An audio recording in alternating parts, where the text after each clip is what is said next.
ni umuhanga mu gutunganya imiziki ndetse akabifatanya nawe n'ubuhanzi ku giti cye. Yitwa Mugisha Fred Robinson, wamenyekanye ku izina rya ELEÉÉH binyuze mu kazi ke akora umunsi ku munsi ko gutunganya umuziki.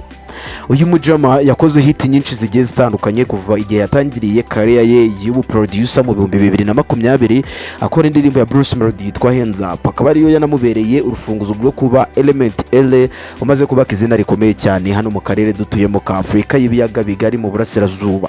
Gusa uyu munsi ELEÉÉH yavuze amagambo akomeye cyane ndetse anasubiza abamaze iminsi bamwibasira ku mbuga nkoranyambaga bavuga ko ELEÉÉH akunda gukora ibishishwa cyangwa se gushishura indirimbo z'abantu.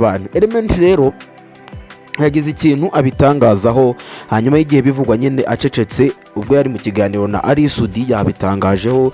Tugiye kurebera hamwe amagambo ELEÉÉH yatangaje, ngiye kuyababwira hanyuma mwebwe duhure muri comment nk'ibisanzwe mumbwire ngo muti ELEÉÉH gutya nibwo tubyakiye, mumbwire uko namwe mubyakiye. Gusa wibuke gukanda iyo buto subscribe kuko ariyo igufasha kujya ubana nanjye umunsi ku munsi. Nge nitwa Sana, ninjye tubana mu biganiro by'imyidagaduro hano kuri NB mu inkuru zacu kuri kwawe, mbahaye ikaze.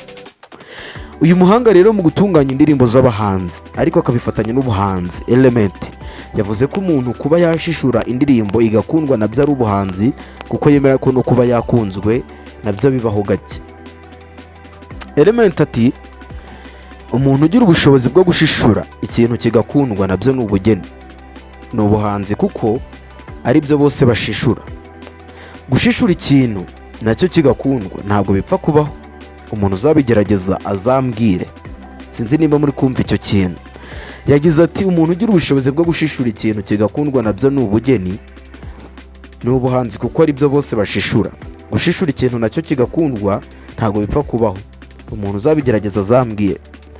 Icyakora ELEÉÉH asoza avuga ko adashobora gufata indirimbo y'abandi ngo ayikore atabanje gusaba uburenganzira ba nyirayo, kuko ubu asigaye akora umuziki mu buryo bw'ubunyamwuga kuko anariwe umutunzi.